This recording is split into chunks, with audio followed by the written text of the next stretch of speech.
Welcome everyone. Just remember, before we get started, if you want to download the project links, it will be down below in the description. Just all you got to do is enter your email and it's completely free. Welcome back everyone. In this video, we'll be starting our AI monster and kind of adding in our attacks for our players. So it's going to be a two-part-ish thing, but we won't be doing a lot of AI stuff just yet, so don't worry too much in terms of coding. This will be a relatively chill tutorial. So first, what we'll do is we'll create a new monster. So I want you to guess, what are we most likely going to use in terms of a node for our, AI monster? Well, maybe you can pause and unpause and think about it. But the answer is the same thing as the player. So we're going to use a character body 2D.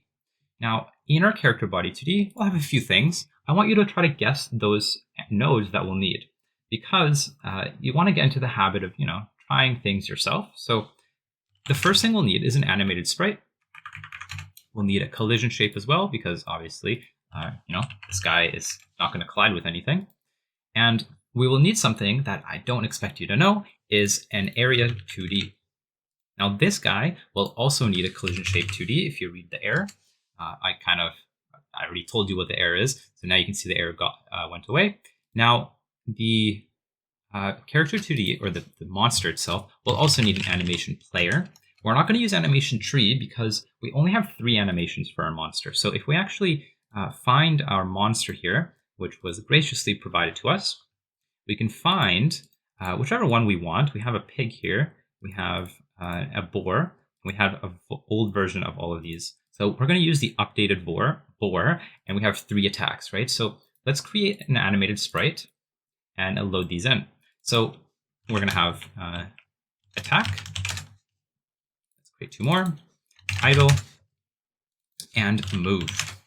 Now for the move, we'll just do this together because it's not too difficult. Of course, feel free to speed this up if you'd like and try it on your own, or pause.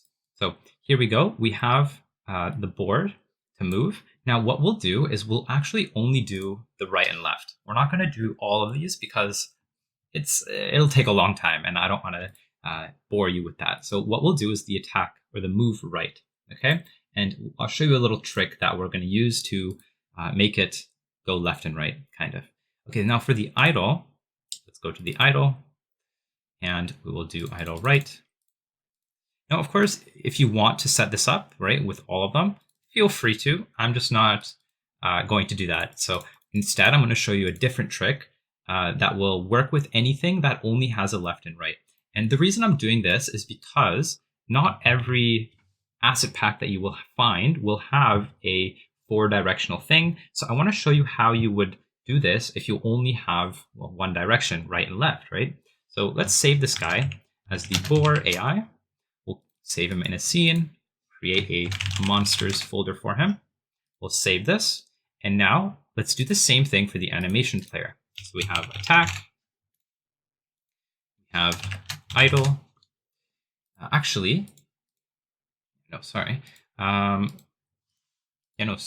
What we're going to do is we're actually going to do the death. And the death, because we don't actually have one, we're going to customize it. So let's remove these. Sorry about that. We're going to rename this one to death. And what we'll do for this guy is I'm going to extend the time to 1.5, and I'm going to go to 1. Now, this is going to be kind of something that we do for the death. Okay, so we're going to essentially adjust our things to make it look like he's dying. So because there's no death animation, we're going to make this as much as we can. Now, okay, first we need to add a hit effect. Okay, so for a hit effect, what we can do is we can modulate our monster here to, we have to go back to the animation. So we'll modulate key, and we will select the white. We'll actually go to the raw, sorry. So now we can go to the raw like that and modulate. We'll go to 0.5, let's say, reset it and modulate it like so. And now if I kind of adjust these keys here, it should look like this. So we'll kind of go from whatever key, right? And modulate him white and then go back. So now he looks like he's getting hit. Maybe that's too long, so we'll actually go one key to the left, like this. So it looks like that. So that gives it the effect it's being hit. In fact, actually, I might just do it even less, like that. Now it's an immediate hit. Okay, that looks a little nicer. Okay, so now what we'll do is we'll go back to the animated sprite, go to animation, and at 0.5 or 4, up to you, we'll go to the skew, which is in the transform. So we're going to take the skew, and we're going to key this.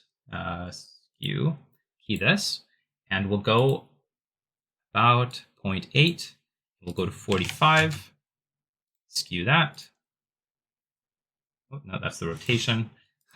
45. We'll do the rotation as well. Actually, no, we're not going to do the rotation, so let's delete that. And then we'll go back to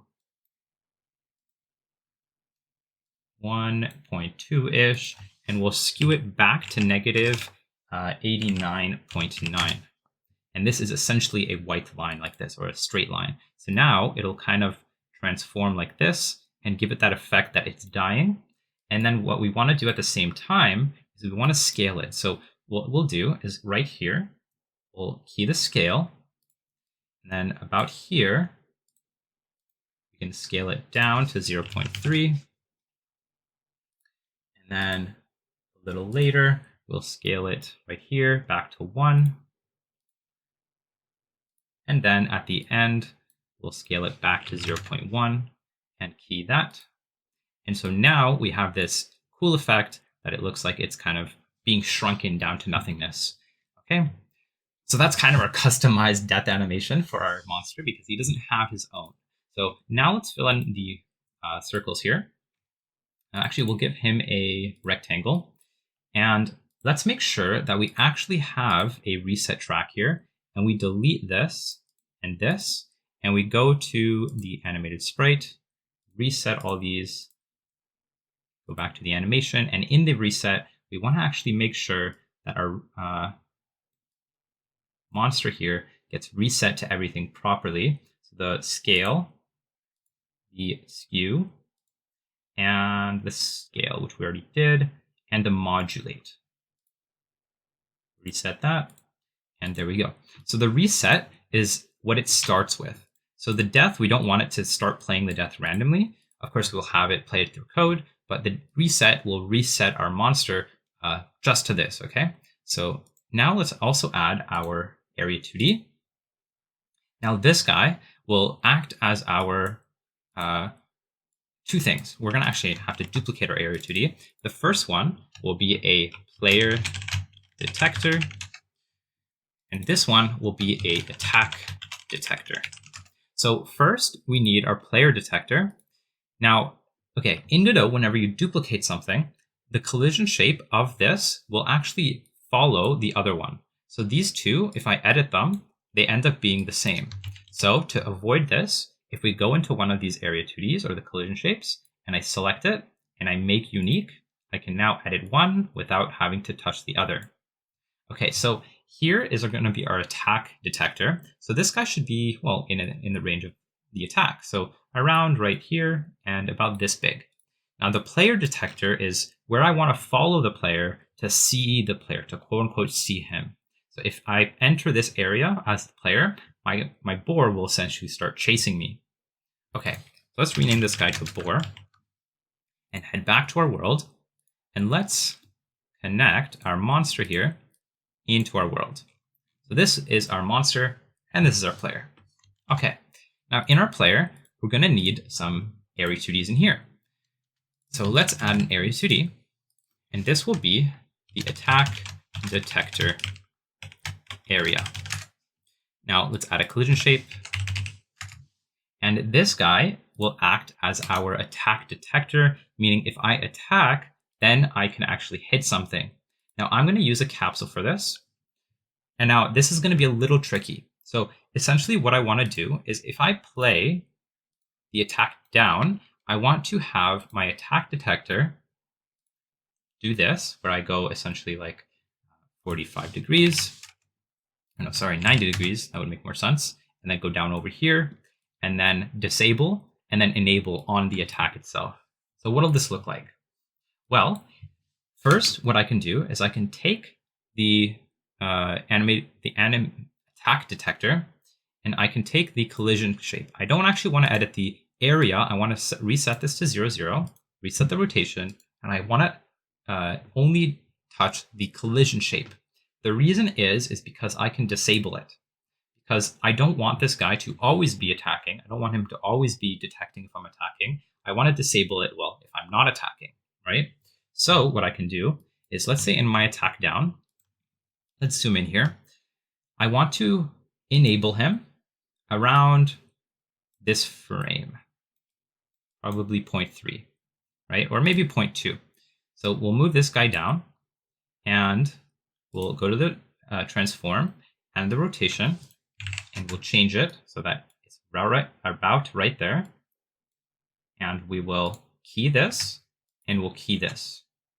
And now we have this, and we also want to key the disabled off. Now we have these 3 keys.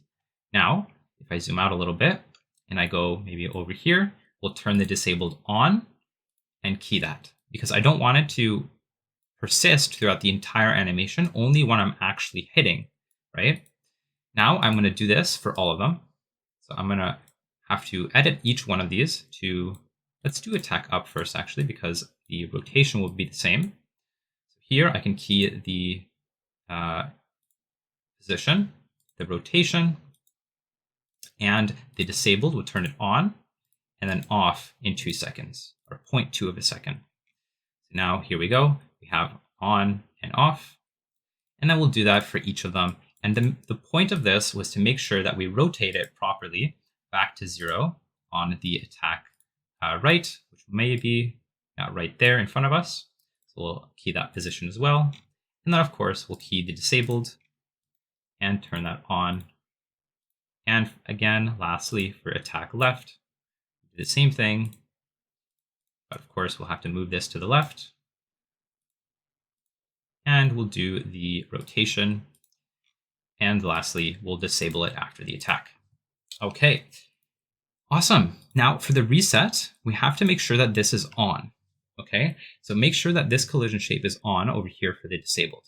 Okay, all right, that is it actually. For our player, that is pretty much it. Now, the only thing we'll need to do now is connect a signal. We can connect a body entered signal to our player and go to our script, which is over here.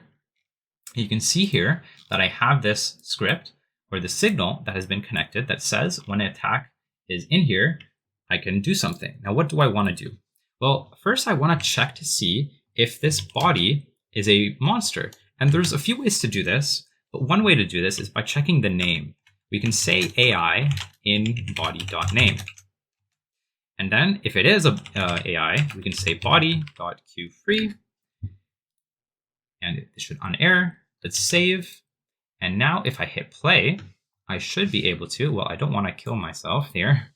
So let's, why don't we go back to our script and remove that ready function. So that way I don't just die the moment I touch the game. So now when I go over here and I hit him, it doesn't work. So let's take a look at why. It's because I don't have the word AI in my monster. So let's add AI and go back and attack him. And now you can see that he gets deleted. Now, you might have noticed that there is a little bit of an issue with the name checking. So this is not the most efficient way. It's not a very good way.